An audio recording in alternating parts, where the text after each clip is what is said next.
Oui, Louis Pasteur, Ulysse Gaillon, qui a été l'élève et le préparateur de Pasteur à la grande période des fermentations et qui dit que pratiquement Pasteur a toute sa vie et tout au moins la moitié de sa vie penché sur le problème des fermentations.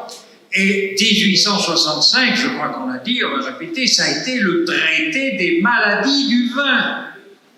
Et donc, Ulysse Gaillon, dont on nous a montré dans la maison de Pasteur l'écritoire qu'il avait offert à Pasteur, ça montre les liens qui sont restés constants et j'ai pu puiser dans les archives de la famille Gaillon, un peu comme Pasteur Valéry Radot, le gendre s'appelait Ribéraud, et donc ils ont accolé Gaillon. Et maintenant, c'est la lignée Ribéraud-Gaillon. Et cette lignée est tout à fait essentielle parce qu'elle a créé l'œnologie bordelaise, qui a rayonné le Parlement, avec une faculté d'œnologie, avec un institut du vin, etc. De la vigne et du vin. Parce que pour faire du vin, il faut le sol, il faut les cépages, et ensuite il faut l'élevage. Alors, c'est juste après les photos d'André Parodi. C'est ça? Alors, c'est la première. Montre-la moi un peu plus près, là. Je vais mettre les lunettes. Ah oui, je préfère, là. Oui, voilà, ça serait mieux devant l'ordinateur. Ça m'évitera de tourner la tête. Non, c'est Gaillon, oui. Oui, là, c'est un texte de Pasteur à propos, oui, des générations spontanées, des germes. Ah oui.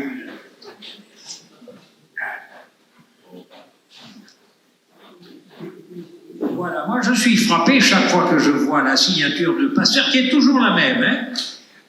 Il a des arrondis dans le L, dans le P de Pasteur, et puis vous voyez comme sa signature finit, mais c'est une flèche, et on sent qu'il a du caractère et que manifestement il avait les possibilités de se défendre quand il était attaqué. Alors, on continue. Oui, ben ça c'est une lettre de général, oui, ben là il faudrait la mettre d'aplomb. En fait, c'est son microscope qu'on a vu dans sa maison, qui est un simple microscope Naché, et qui évidemment n'est pas aussi performant que ce qu'avait acheté à Iéna Yersen. C'est pas une Zeiss. Voilà, c'est vraiment un petit microscope. La suivante. Oui, donc je crois qu'on a vu ça ce matin, les maladies du vin. Parce qu'il y a des micro-organismes, évidemment, qui entraînent des dégâts, et ça tourne au vinaigre. Et ça, c'est un problème qui remonte même à l'Antiquité, parce qu'on fait du vin depuis longtemps. Et donc, il avait puisé, il l'a dit quelque part, dans les idées des agronomes romains, que par la chaleur, on pouvait maintenir le vin pendant plus longtemps, éviter les maladies du vin, enfin qui le tournent en vinaigre. Et donc, c'est l'idée du chauffage du vin. Et donc, vous avez le moyen, là, de chauffer les barriques, les bouteilles, etc. C'est la pasteurisation entre 60 et 100 degrés. Et ça tue les microbes. Et on ne le fait pas seulement pour le vin, on le fait pour tout ce qui est produit alimentaire. La suivante, c'est où? Ça, c'est la maison de Pasteur qu'on a vu. Voilà. Alors, ça, c'est quand même très joli, ce qui dit dans les sciences, certaines personnes ont des convictions, d'autres n'ont que des opinions. La conviction suppose la preuve, les opinions reposent le plus souvent sur des hypothèses. Et vous voyez toujours cette signature et cette flèche, c'est frappant, Alors tu m'as dit c'est là, Alors, vous voyez déjà en 1922, pour le centenaire de la naissance de Louis Pasteur, Ulysse Gaillon, son élève, alors il était d'origine charentaise, Sa famille était très modeste, c'était des agriculteurs. On a un peu, vous voyez, la réplique de la famille de Pasteur. Et puis, il a concouru pour l'école normale, supérieure, et puis il a été reçu. Et c'est comme ça qu'il est entré dans l'école de Pasteur, qu'il a été le préparateur et un de ses très proches élèves, parce qu'ils n'ont pas cessé de correspondre. Alors, Ulysse Gaillon dit en 1922, Pasteur a consacré la moitié de sa vie scientifique à l'étude théorique et pratique des fermentations. Et pendant 4 années, le vin a été son principal axe de recherche. C'est quand il y était. Et non seulement la fermentation et les maladies d'origine microbienne, mais aussi la constitution chimique et les transformations au cours du vieillissement. Ces résultats, acquis en une période aussi courte, sont considérables. N'oublions pas que Pasteur était originaire d'Arbois et qu'il y entretenait une vigne. Voilà, Alors, vous voyez, déjà 1922. Alors, voilà la tête d'Ulysse Gaillon quand il était jeune. On voit qu'il a vraiment de la fermeté dans son visage. Et son descendant, Pascal Ribeiro-Gaillon, a un savant bordelais, Ulysse Gaillon, et vous voyez que ça dépend de la faculté d'œnologie qui est rattachée à l'université Victor Ségalin Bordeaux 2. On ne dit plus Bordeaux 2 maintenant, on a réuni 3 universités sur 4. On revient à l'état initial. C'est la Révolution. Alors, Ulysse Gaillon a fait une première thèse sur les altérations des œufs. Et puis, quand il est revenu à Bordeaux comme agrégé, il a initié un cours de chimie agricole. Il est professeur de chimie à la faculté des sciences, et donc il a fait ce cours de chimie agricole, vous voyez, donc dépendant toujours du ministère de l'Agriculture. Oui.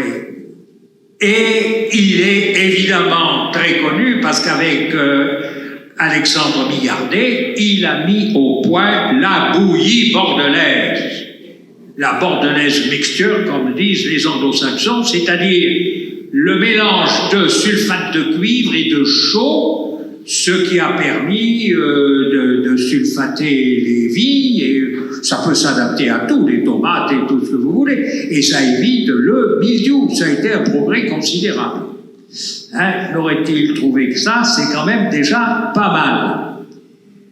Alors, là, voilà une lettre de Pasteur. Mon cher Gaillon, je vous sens obligé, etc. Voilà, ils ont entretenu une correspondance de 1884. Voilà.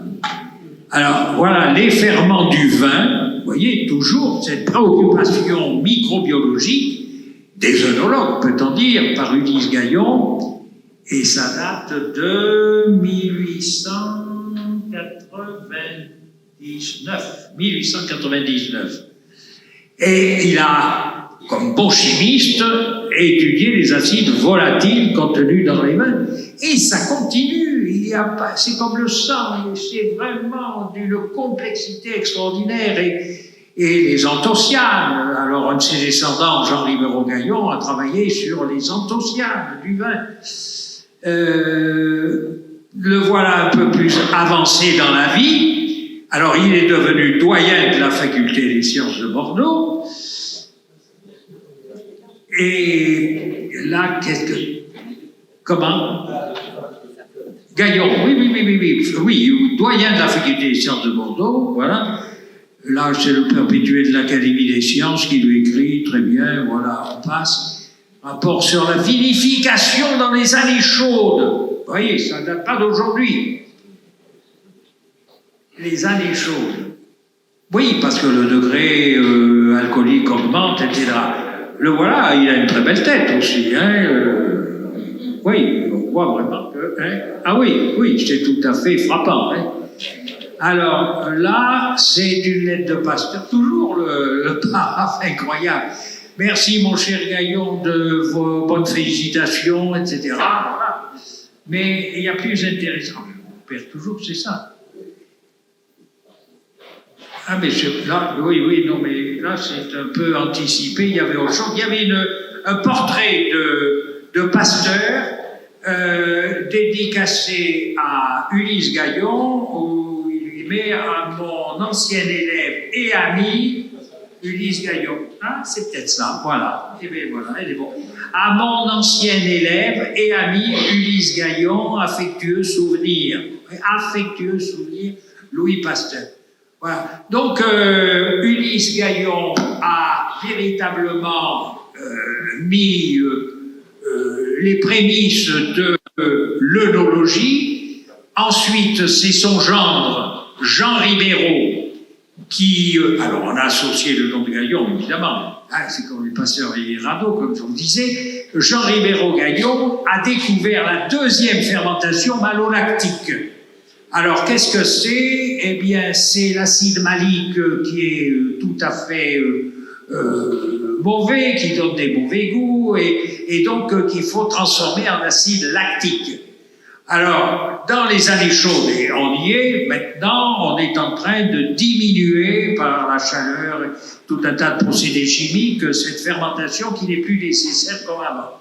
Mais ça a été un grand pas dans le développement des arômes.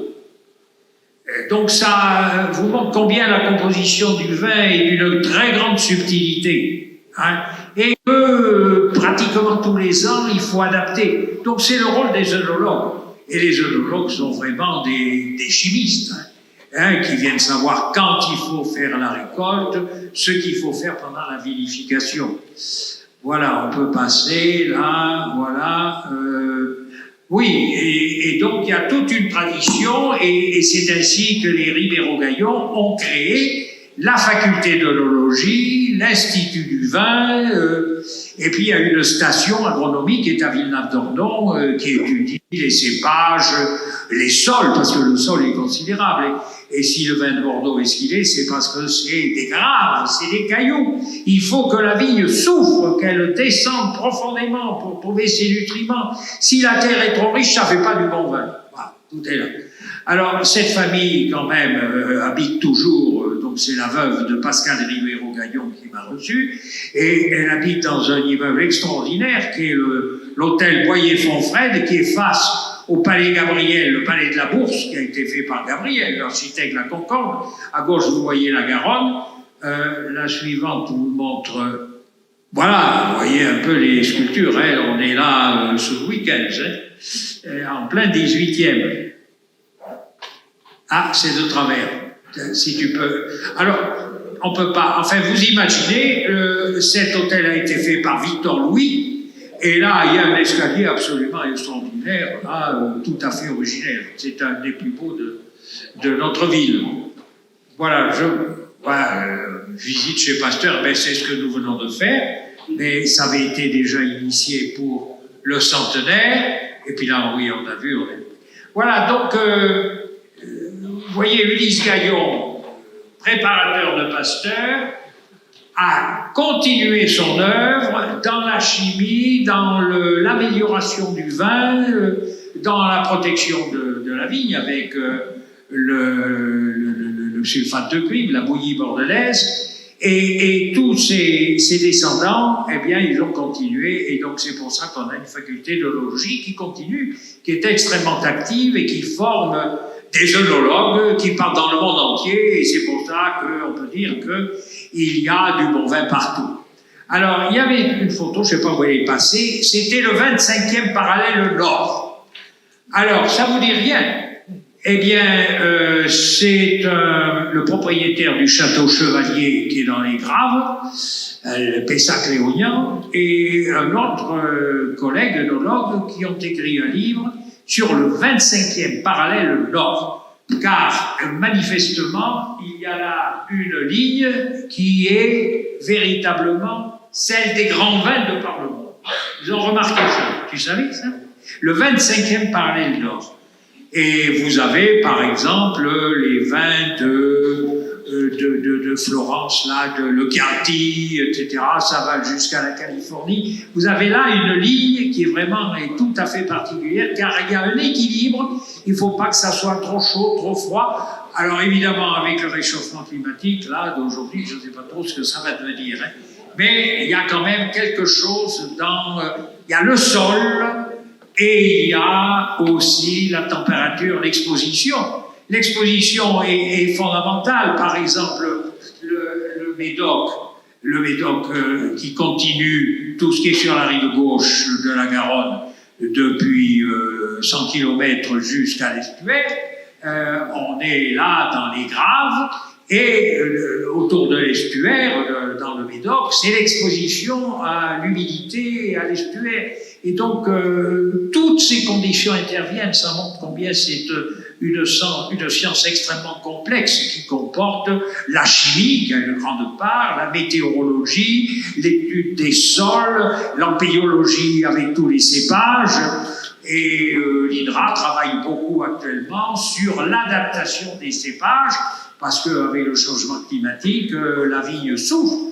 Elle a besoin d'eau, il ne faut pas qu'il y en ait trop. C'est pour ça que ça va très bien sur les coteaux, comme bien ici dans le Jura. Mais il faut quand même qu'il y ait une humidité, comme moi j'ai vu dans la Riora, les vignobles sont arrosés. Ben chez nous, c'est pareil, ça commence, il faut du goutte à goutte au pied des vignes. Hein, et ils sont en train les agronomes d'étudier des espèces adaptées. Voilà. Et c'est pareil pour le pain maritime, qui a besoin de beaucoup d'eau. Voilà.